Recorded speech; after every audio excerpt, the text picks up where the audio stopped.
मेरा गारंटी ये है, ये वाले पार्ट को देखकर आप निश्चित हो जाओगे कि आपको कौन सा कोर्स चूज करना है। इससे पहले सौंपे और उसका कहना है कि वो मंथली ऑन एन एवरेज 40,000 से 50,000 तक इनकम कर लेता है।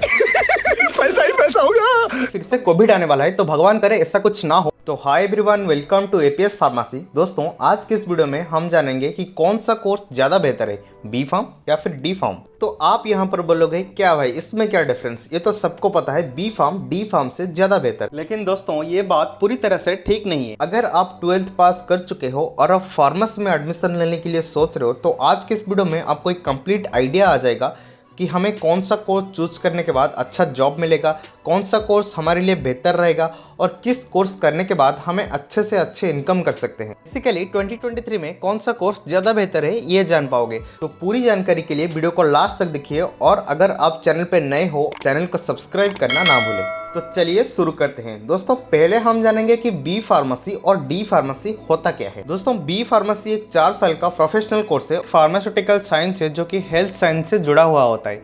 यहाँ पर आपको ये सिखाया जाता है कि मेडिसिन को कैसे प्रिपेयर और डिस्पेंसिंग करें, मेडिसिन को बॉडी में कैसे एडमिनिस्ट्रेट करें और वो क्या इफेक्ट प्रोड्यूस करता है उसको बी फार्मेसी में पढ़ाया जाता है। बी फार्मेसी करने के बाद आप ग्रेजुएट हो गए तो आप सभी प्रकार के ग्रेजुएट लेवल के जॉब कर सकते हैं। तो दोस्तों बी फार्मेसी आप 2 तरीके से कर सकते हैं। पहला है रेगुलर बी फार्मा जो कि आप डायरेक्ट +2 के बाद एंट्रेंस क्वालिफाई करके कर सकते हो, और दूसरा है लेटरल एंट्री बी फार्मा। दोस्तों ये 3 साल का है जो कि आप डी फार्मा करने के बाद कर सकते हैं। सिमिलरली दोस्तों डी फार्मा एक डिप्लोमा लेवल का कोर्स है और इसको सर्टिफिकेटेड कोर्स भी बोलते हैं, और +2 के बाद डायरेक्टली विदाउट एनी एंट्रेंस आप डी फार्मेसी कर सकते हो। डी फार्मा करने के बाद आप केमिस्ट या फिर ड्रगिस्ट बनते हो। फार्मा के 2 साल के बाद आप गवर्नमेंट एग्जाम की प्रिपरेशन कर सकते हो, स्टेट गवर्नमेंट नहीं तो सेंट्रल गवर्नमेंट फार्मासिस्ट भी बन सकते हो, नहीं तो आप आपका खुद का फार्मेसी शॉप भी खोल सकते हो। दोस्तों बी फार्मेसी और डी फार्मेसी कोर्स क्या है ये तो आप जान लिए, अब हम जानेंगे इसमें क्या अंतर होता है, इसमें क्या डिफरेंस होता है। दोस्तों वीडियो को लास्ट तक देखिए, वीडियो के लास्ट में आपके लिए कुछ इंपॉर्टेंट इन्फॉर्मेशन भी है। आइए दोस्तों पहले जानते हैं बी फार्मा और डी फार्मा करने से पहले आपको किस किस और कौन से बातों की जानकारी होनी चाहिए और इसको करने के टाइम इसमें क्या अंतर होता है ये पहले समझेंगे। पहले दोस्तों जो डिफरेंस है वो है टाइम एंड एक्सपेंस, मतलब समय और खर्चा। दोस्तों जैसे कि आपको पता है डी फार्म एक 2 साल का है और बी फार्म 4 साल का कोर्स है। तो जबकि डी फार्म कम ड्यूरेशन का कोर्स है तो ऑब्वियसली कम खर्चा होता है बी फार्म के मुकाबले। दोस्तों यहाँ पर खर्चे का मतलब आपके एडमिशन फीस और कॉलेज फीस इसके बाद हम कर रहे हैं। तो यहाँ पर डी फार्म के बारे में प्लस पॉइंट ये है कि आपको रजिस्टर्ड फार्मासिस्ट और मेडिसिन शॉप लाइसेंस के लिए बी फार्म करके आपको एक्स्ट्रा 2 साल वेस्ट नहीं करना पड़े, जबकि 2 साल डी फार्मा करने के बाद आपको ये सब मिल सकती है। तो ये सब खर्चा मिलाकर 2 साल में आपका 1.5 लाख से 2 लाख तक खर्चा हो सकता है। सिमिलरली बी फार्मा के 4 साल में आपका 4 to 6 लाख तक खर्चा हो सकता है। दोस्तों ये अमाउंट कॉलेज टू कॉलेज और स्टेट टू स्टेट वेरी भी कर सकता है। अब आइए देखते हैं दूसरे पॉइंट को जो कि है एंट्रेंस एग्जाम। दोस्तों फार्मेसी में एडमिशन लेने से पहले आपको ये बात जान लेना बहुत ही आवश्यक है, अगर आप बी फार्मेसी एडमिशन करना चाहते हो तो आपको उस स्टेट का या फिर उस कॉलेज का एंट्रेंस एग्जाम क्वालिफाई करना होगा, जबकि डी फार्मा एडमिशन के लिए आपको किसी भी एंट्रेंस को फेस नहीं करना पड़ेगा। दोस्तों ये जो मैंने बताया ये मोस्ट ऑफ केसेस है, मतलब मोस्ट ऑफ कॉलेज में ऐसा ही होता है, लेकिन दोस्तों इससे भी कुछ कॉलेज हो सकते हैं जो कि डी फार्मा एडमिशन के लिए उनका खुद का एंट्रेंस एग्जाम कंडक्ट करवाते होंगे। आइए देखते हैं दोस्तों तीसरे पॉइंट को, वो है एग्जाम्स। दोस्तों ये बात भी आपको जान लेना बहुत ही आवश्यक है कि डी फार्मा में आपका ईयरली एग्जाम कंडक्ट होता है, मतलब 2 साल में आपको 2 ही एनुअल एग्जाम फेस करने पड़ेंगे और यहाँ पर कोई भी सेमेस्टर एग्जाम कंडक्ट नहीं होता। दोस्तों यहाँ पर डी फार्म के बारे में प्लस पॉइंट ये है कि आपको एग्जाम के बारे में उतना ज़्यादा टेंशन ही नहीं रहेगा, लेकिन दोस्तों बी फार्म में इसका केस कुछ उल्टा ही है। यहाँ पर हर साल आपको 2 सेमेस्टर एग्जाम फेस करने होंगे, मतलब बी फार्मा के 4 साल में आपको 8 सेमेस्टर एग्जाम फेस करने होंगे। तो ऊपर से practical exam, sessional exam, class test और वाइवा को हम अभी तक काउंट ही नहीं किए हैं। तो दोस्तों कहने का तात्पर्य ये है कि बी फार्मा के 4 साल में आपको बहुत कम ही टाइम मिलेंगे कि आपको थोड़े से अच्छे से बैठकर सांस लेने के लिए। तो सभी बी फार्मा स्टूडेंट ये बात को एग्री करेंगे। दोस्तों ये थे कुछ डिफरेंस जो हम जान लिए कि बी फार्मा करने से पहले और करते समय हमें ये सब बातों की जानकारी होनी चाहिए और हम इसमें अंतर को भी समझें। अब हम बात करेंगे बी फार्मा और डी फार्मा करने के बाद हमें क्या क्या फ़ायदा या फिर नुकसान हो सकता है और इसके डिफरेंस को भी समझेंगे। दोस्तों प्लीज़ वीडियो को लास्ट तक देखना, ये आपके लिए बहुत ही इंपॉर्टेंट होने वाला है। तो दोस्तों कोई भी कोर्स चूज करने के बाद पहला जो ख्याल हमारे मन में आता है वो है कैरियर ऑप्शंस और जॉब स्कोप्स। दोस्तों बी फार्मेसी करने के बाद ना आप एक ग्रेजुएट हो और आपके पास फार्मेसी का डिग्री है। हम मालूम है तेरे बाप को मत सिखा चल। तो जबकि आप एक ग्रेजुएट हो तो आपके लिए यहाँ पर सभी प्रकार के जॉब ऑप्शंस खुल जाते हैं। यहीं पर आप सभी प्रकार के ग्रेजुएट लेवल के pharma jobs and non pharma jobs को भी अप्लाई कर सकते हैं, चाहे वो गवर्नमेंट हो या फिर प्राइवेट। दोस्तों जनरली हम बात करें तो बी फार्मेसी के बाद आप गवर्नमेंट सेक्टर में गवर्नमेंट फार्मासिस्ट बन सकते हो, प्राइवेट सेक्टर में इंडस्ट्रियल जॉब कर सकते हो जैसे कि quality assurance, quality control, regulatory affairs और प्रोडक्शन डिपार्टमेंट में भी जॉब कर सकते हो। दोस्तों इस प्राइवेट सेक्टर यानी इंडस्ट्रियल जॉब्स के बारे में आपको डिटेल्ड वीडियो चाहते हो तो कमेंट सेक्शन में कमेंट जरूर कीजिए।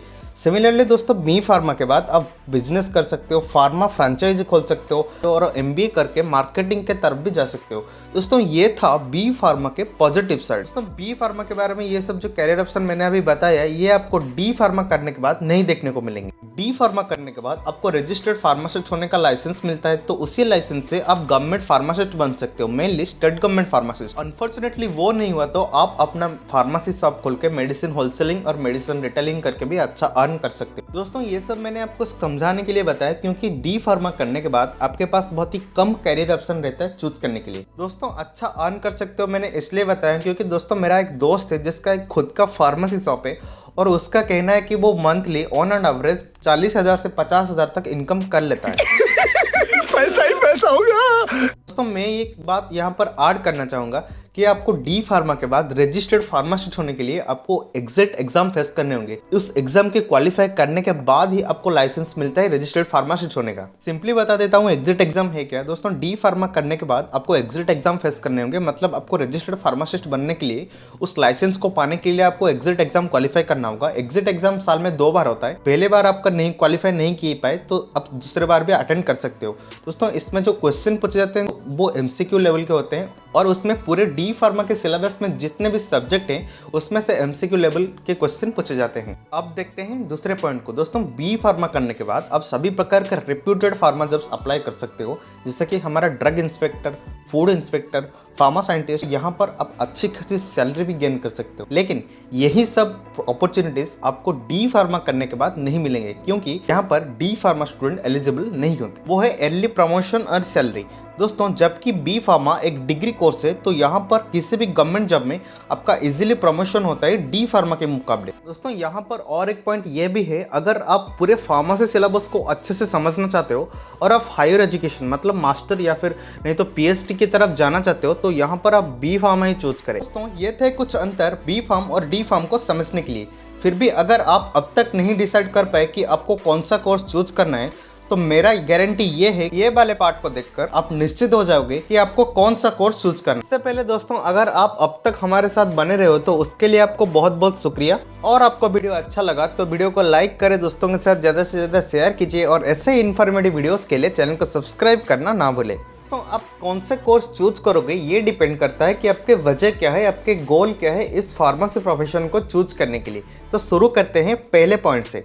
दोस्तों अगर आप एक पोर बैकग्राउंड से बिलोंग करते हो तो यहाँ पर आपको जल्द से जल्द अपने कैरियर सेट करना होता है। तो अगर आपका गोल है कि जल्द से जल्द अपने कैरियर सेट करके अपने फैमिली को सहारा देना है तो डी फार्म आपके लिए ज़्यादा सूटेबल रहेगा। डी फार्मा के 2 साल के बाद आप गवर्नमेंट एग्जाम की प्रिपरेशन कर सकते हो, स्टेट गवर्नमेंट नहीं तो सेंट्रल गवर्नमेंट फार्मासिस्ट भी बन सकते हो, नहीं तो आप आपका खुद का फार्मेसी शॉप भी खोल सकते हो। अब देखते हैं दूसरे पॉइंट को, वो है बिजनेस। दोस्तों अगर आप सिर्फ बिजनेस के मकसद से फार्मेसी करना चाहते हो तो आपके लिए डी फार्मा ज़्यादा बेहतर रहेगा।